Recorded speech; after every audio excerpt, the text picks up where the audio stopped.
Jeff Bezos goes into space for like what, 5 minutes? And then he goes on and says, I thank all my Amazon workers and my customers, you paid for this. We paid for it. Yeah. You think? Jeff Bezos has spent his entire life as an entrepreneur exploiting his workers. So I'm just going to say this right now. He doesn't deserve the fortune he has. He doesn't deserve it. He didn't earn it. He stole it from his workers. He exploited it through his customers by price gouging them in some ways. Now, not every way, to be fair there, because Amazon does have products that are reasonably priced. And if you're not a Prime member, even the Prime membership isn't too terrible. The shipping costs can be pretty bad. It really depends on what you're doing.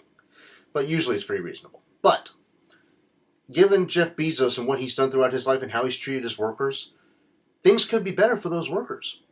You know, he could take an example from Dan Price, the CEO of Gravity Payments, who pays his workers a starting salary of $70,000 a year. Most of his workers are now, they got a roof over their head, they're starting families, some of their debts are being paid off, and they're happier, they're more productive, and his business is booming.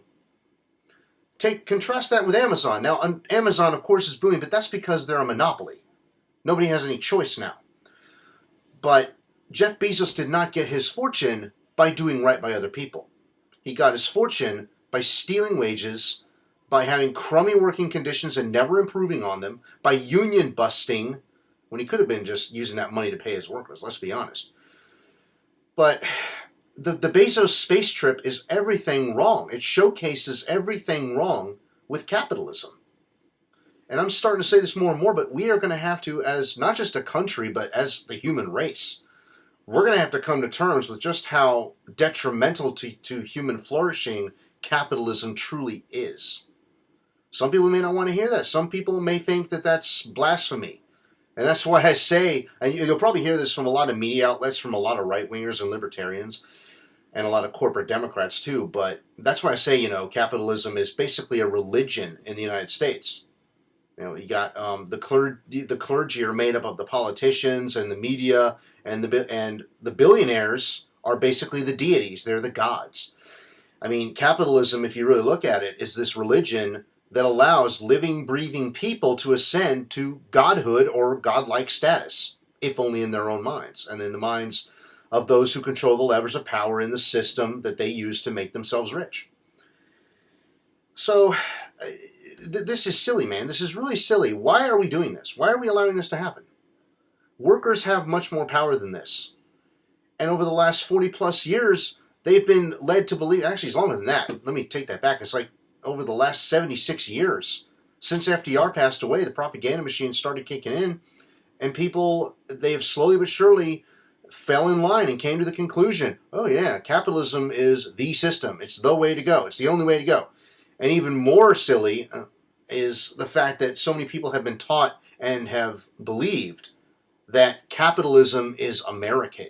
That if you're a capitalist, you're American. If you're not capitalist, you're un-American, go live somewhere else. That's the most ridiculous thing ever, because capitalism exists everywhere in the world, to one degree or another. That said, other forms of economics also exist everywhere in the world. So you take Sweden, for example.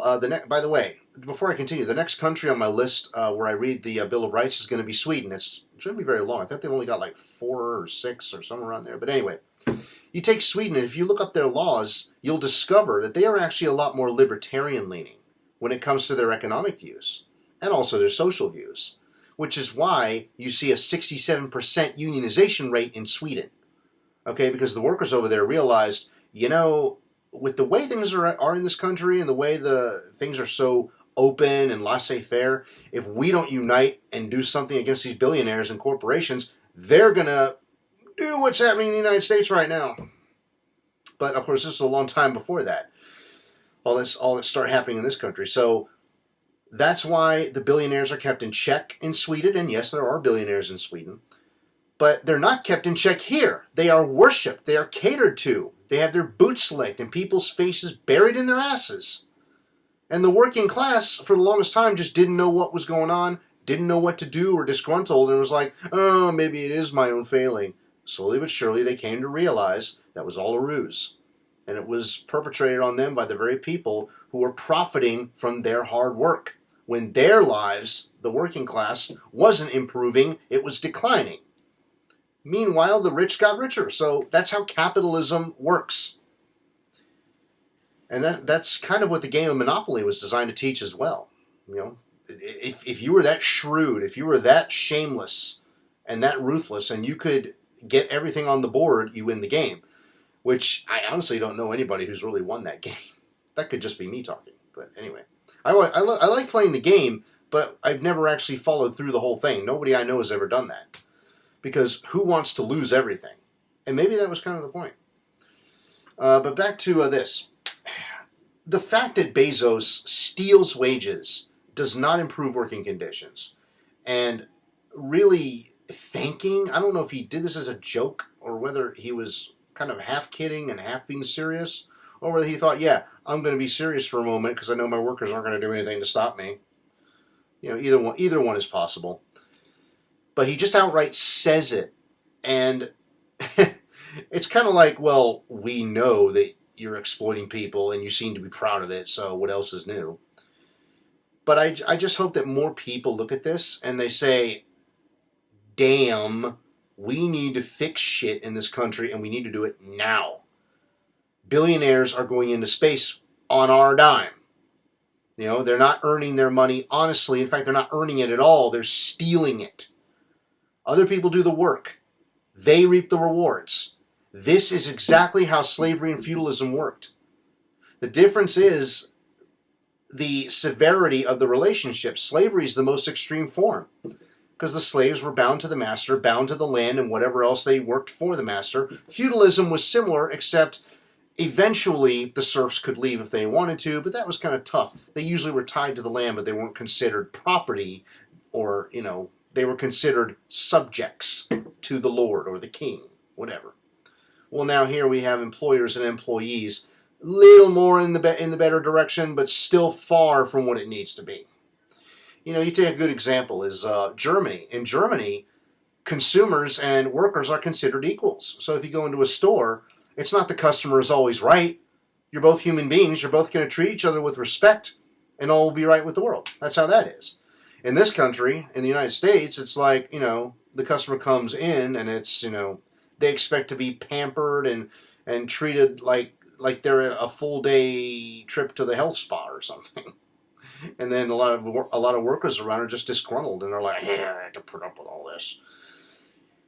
You know, just another day in the U.S. labor market. So anyway, if only the media would see the light here and stop treating these billionaires as some sort of deities. They're human beings who didn't get their money honestly. They're con artists. They're swindlers. They're hoodwinkers. They're charlatans. They're like, if you're somebody, for instance, like, God, what am I blanking on his name for? Kenneth Copeland, who says, you got to pay me your money because God wants me to have a private jet. Well, then you're a sucker, and you deserve to lose your money if you think that, because he's obviously bullshitting you. And Jeff Bezos, if you can't stand up to him and fight back and get what's owed you as an Amazon worker, what's it going to take? What is it going to take? Yes, the effort in Bessemer, Alabama was busted, but that was just one step. You got to keep doing this. You got to keep doing it. Push, push, push. Right until you have this SOB cornered against the wall where he has no way out but to give you what you're demanding. And if he wants to leave, well, guess what, Jeff? You can leave, but you're going to surrender the businesses over to the workers if you decide to leave the United States. And that's one of my thoughts. I think that if a business owner, if a big CEO or investors who control a company through their shares, if they want to leave, then they need to do a few things. They need to renounce their citizenship. They need to hand over control of the enterprise to the workers. And they need to pay all the back taxes that they already owe before they leave. So there you go. That's what I think needs to happen. But yeah, Jeff Bezos in space, whoop-de-doo, a billionaire, bought his way into space for 5 minutes, and he did it at the expense of the people that made him rich. What a scumbag.